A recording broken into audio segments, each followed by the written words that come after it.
Good morning everyone. आपण बघत आहोत वॉटर रिसोर्स इंजिनिअरिंग. या वॉटर रिसोर्स इंजिनिअरिंगमध्ये आपण लास्ट लेक्चरला बघितलं आहे की काय बघितलं लास्ट लेक्चरला की horizontal apron type means stilling design types of energy dissipator. त्यामध्ये जर बघितलं तर hydraulic jump type stilling design, त्यामध्ये होरिझेंटल अपॉन टाईप. आता horizontal apron stilling design with end sill यामध्ये जर बघितलं की स्लोपिंग अपॉर्च टाईप यामध्ये जो आहे की jet diffuse type stilling design, याचमध्ये जस्ट डिफ्यूज स्टिलिंग डिझाईन यामध्ये जर बघितलं तर या पद्धतीने आपण फिगर सांगू शकतो. त्याच पद्धतीनं इंटरॅक्टिंग जेट जे आहे ते या पद्धतीनं फिगर आहे. आपण नेक्स्ट बघणार आहोत की free jet Stilling design. Free jet Stilling design figure जर बघितली तर ती या पद्धतीने यामध्ये जर बघितलं की volume, basin, end of basin, water surface, enter reaction of volume, त्याच पद्धतीने प्लॅन. त्यामध्ये जर बघितलं की हब स्टिलिंग डिझाईन, तर या पद्धतीने हब स्टिलिंग डिझाईनची या पद्धतीनं डेफिनेशन येईल. त्यानंतर इम्पॅक्ट स्टिलिंग डिझाईन, तर इम्पॅक्ट स्टिलिंग डिझाईन जे आहे impact Stilling design with inclined baffle, तर त्याची काही या पद्धतीनं फिगर येईल. त्यानंतर आपण बघणार आहोत की बकेट टाईप्स ऑफ एनर्जी त्यामध्ये काय आहे this types of energy dissipator including the following.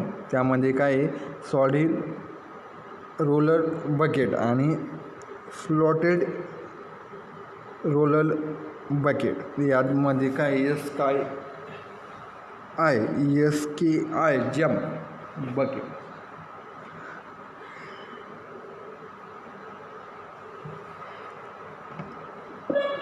Solid roller bucket याच्याविषयी जर माहिती बघितली तर shape of different types of bucket type stilling design have been given in section. Usually the hydraulic jump type stilling design and the three types of bucket types energy display are commonly used in conjunction with the spillway of major project. The detailed design of these are delta in subsequent section. त्यामध्ये जर सांगितलं की since energy dissipated are in integral part of dam spillway section, they have to be viewed in conjunction with the latter. Two typical examples have been shown in figure 45 and 46. Through it must be remembered that any types of energy displayed may go with any types of spillway depending on specific site condition. या पद्धतीनं आपण त्याची काही figure येईल की ही figure कशाची आहे. Mahi Bajaj Sagar dams across rivers Mahi in Rajasthan showing ski I jump bucket energy displayed in action. या पद्धतीने काही त्याची फिगर येईल.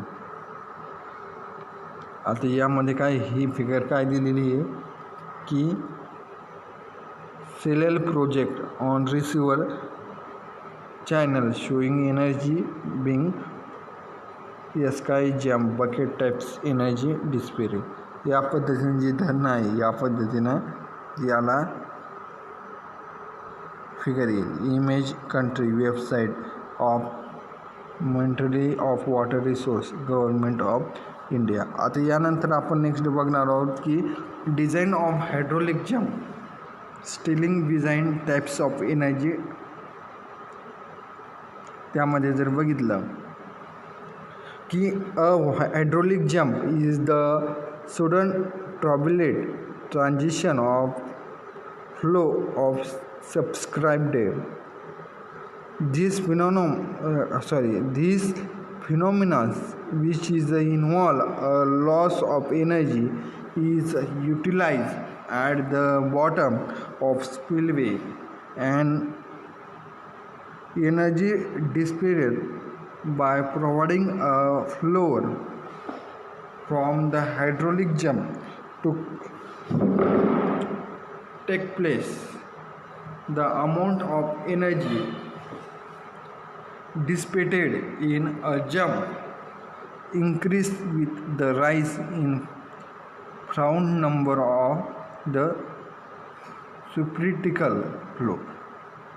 या पद्धतीनं त्याची फिगर येईल की definition of sketch of hydraulic jump in and associated parameter. या पद्धतीने त्याची फिगर येईल. यामध्ये काय टोटल एनर्जी लाईन यामध्ये दिलेली, त्याच पद्धतीने यल आणि L1 यामध्ये दिला हाईट दिलेली आहे. त्यानंतर क्यू मीन्स काय, यामध्ये यल मीन्स काय length of Stilling design upon, बरोबर. त्याच पद्धतीनं L1 मीन्स काय लेंथ ऑफ हायड्रोलिक जम्प, जे आपलं पाणी जे जंप होतं त्याची लेंथ. त्यानंतर क्यू इज काय डिस्चार्ज पर युनिट विड्थ. आणि H1 मीन्स काय total energy upstream of jump. Y1 means काय PRE jump means super critical flow depth. त्यामध्ये Y2 मीन्स काय पोस्ट जम्प सब क्रिटिकल फ्लो डेप्थ. आणि EL मीन्स काय energy lost in jump. Definition of sketch of hydraulic jump and associated parameter. या पद्धतीनं आपण सांगू शकतो. आता त्यामध्ये जर बघितली the energy lost in hydraulic jump EL is given by, तर E इज इक्वल टू काय येईल Y2 minus Y1 divided by 4 into Y1 into Y2. It most case it is possible to find out the per jump depth Y1 and velocity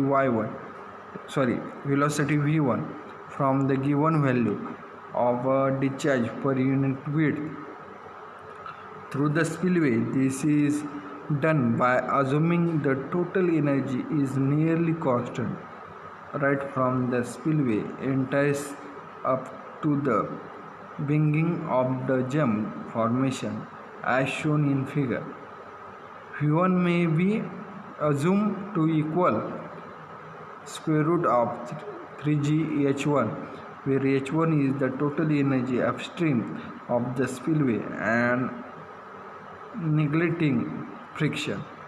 त्यामध्ये जर बघितलं losses in spillway, the apportionment expansion may be solved to find out the post jump depth Y2 and velocity V2. त्यामध्ये जर बघितलं की the length of jump L1 is an important parameter affecting the size of stilling design in which the jump is used. There have been made definition of the length of the jump, but it is usually to take the length to be horizontal distance between the toe and toe of the jump up to section where the water surface become quite level after recharging a maximum level, because the water surface profile is very flat toward the end of the jump. Is a large personal error are introduced in the determinant of the jump length.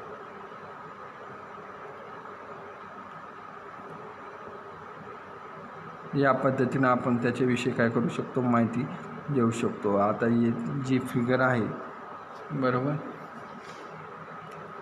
ती figure या पद्धतीनं सांगू शकतो की length of hydraulic jump on a horizontal or inclined flow.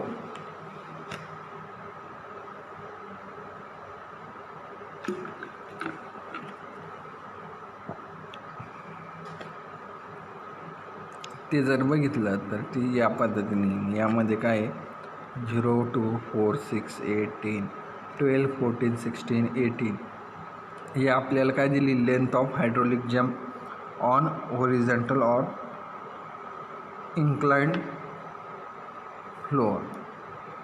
यामध्ये जर बघितलं तर आपण सांगू शकतो की the depth of water in the actual rivers downstream of the stilling behind Y2 is determined from the reverse flow observation that have been plotted as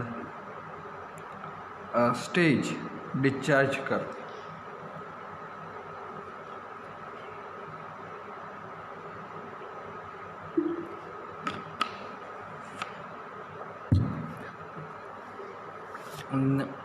जे typical stage डिस्चार्जचा जो कर्व आहे तो आपण या पद्धतीने, जे typical stage discharge curve for river जो आहे तो काय येईल या पद्धतीनं.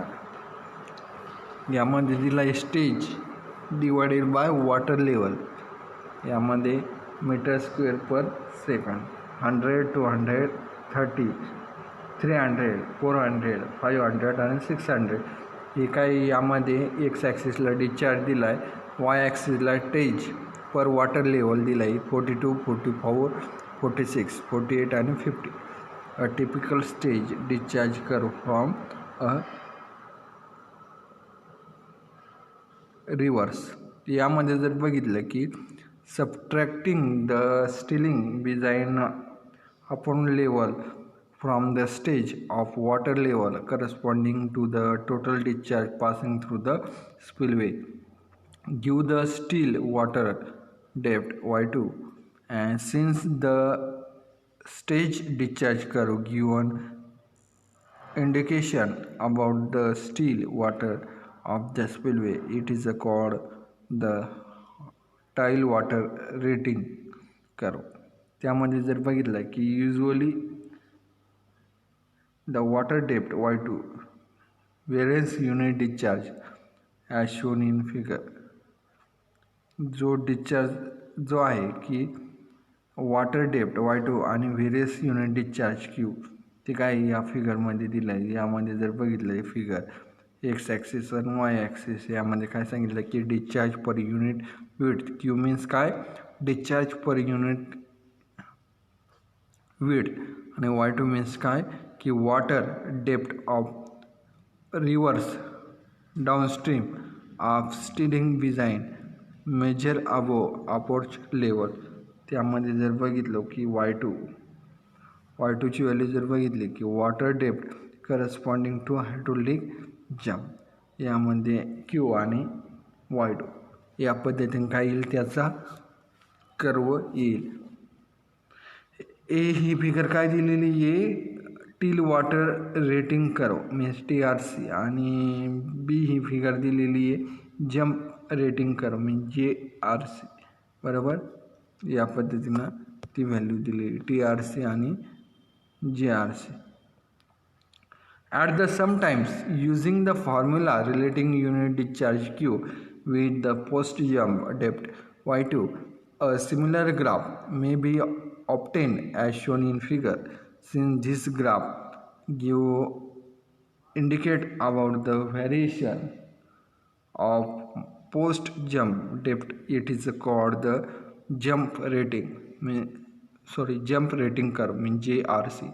In general, the JRC and TRC would really coincident if plotted on the sum graph as shown in figure.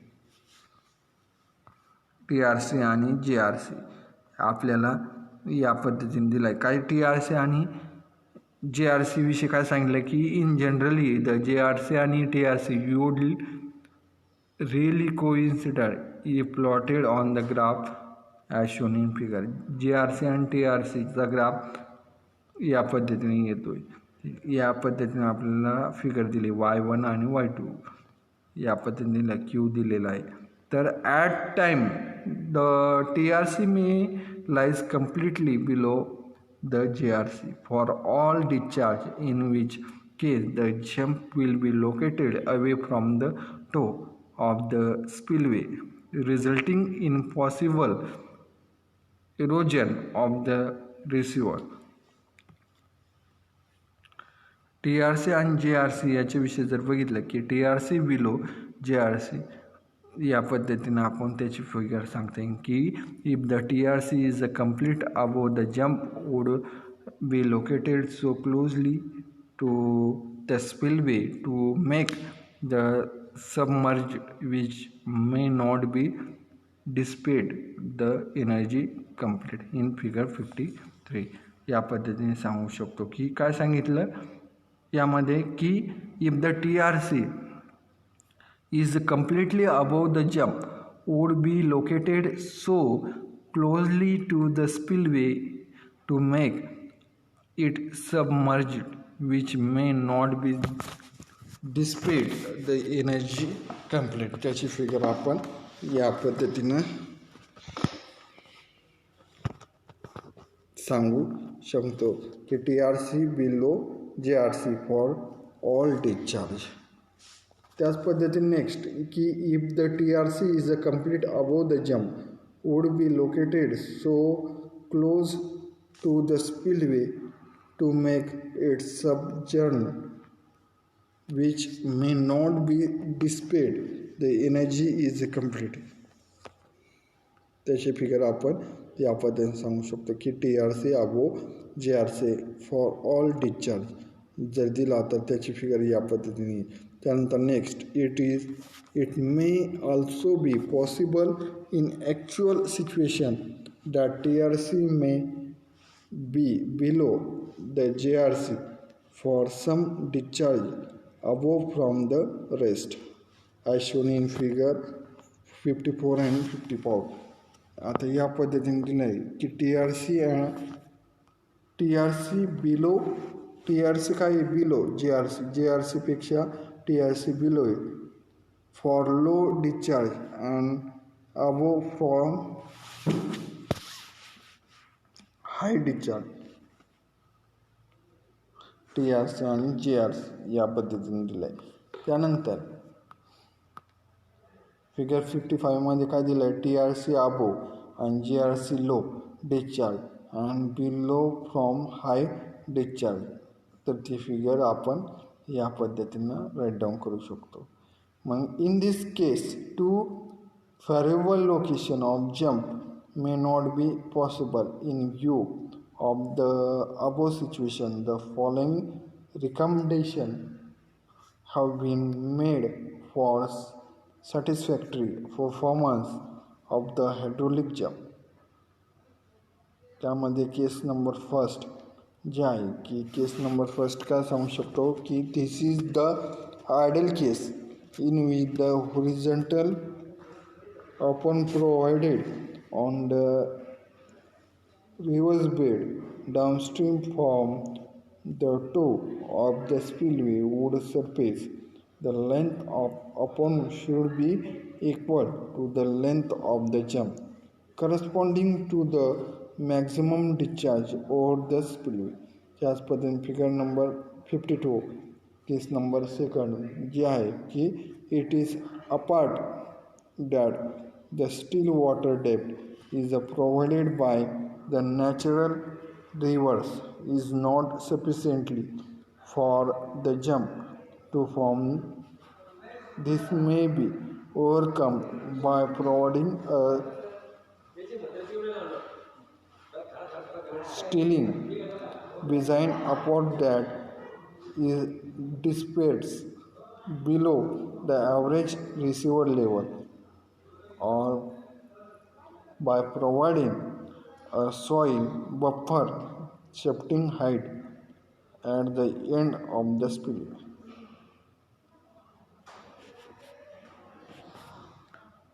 Depressed floor of the Stilling design upward या पद्धतीने काय होतं ते बफर होतं आणि त्यानंतर काय होतं नंतर एंडला काय होतं ते शांत प्रवाह चालू राहतो.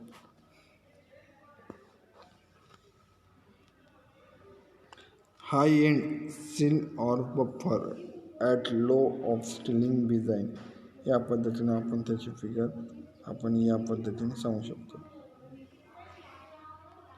यानंतरचे जे केस आहे ते आपण नेक्स्ट लेक्चरला बघू. Okay, thank you.